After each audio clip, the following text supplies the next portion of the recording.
إنه لمكر مكرتموه في المدينة.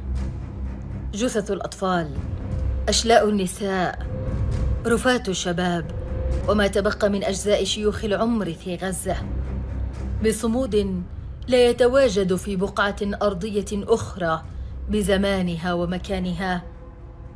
هنا في الأرض التي اغتصبت عذريتها، قيدت، عذبت، أحرقت، لكنها لا تموت. هنا حيث من رأى وسمع ليس كمن عاش في كنف الوجع.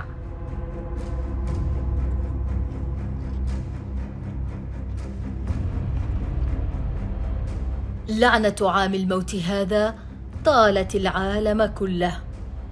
رحلة الشتاء والصيف بين النجاة والفقدان أصبحت رحلة الدقيقة والأخرى، بين روح تأتي في غزة وأخرى تغادر. أيام تتقلب في فصولها كتقلب أخبار الهدنة أو ما يعرف بالصفقة. ولأن احتلالهم إحلالي لا سلام فيه ولا تسليم معه، أولئك شر مكانا وأضل عن سواء السبيل. ملامح متضاربة لما يعرف بالمرحلة الرابعة لقوات الاحتلال في حربهم العبثية، دون وسيلة واضحة لتحقيق ذلك سوى ارتكاب المزيد من المجازر، بانتظار السياسة الأمريكية الجديدة وتعاطيها معهم. وحتى يتمكن من مبتغاه عليه الاحتفاظ بالأرض بشكل دائم وهو غير المتمكن منها. روايات لا تتحدى المنطق وحسب، بل تنسفه نسفا.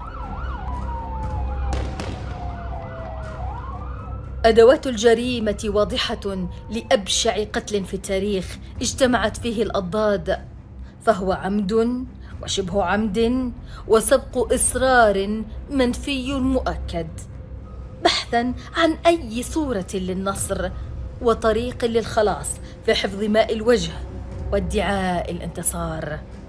وإن كان هذا ما يخرج للعلن، فما تراه يجري وراء الستار؟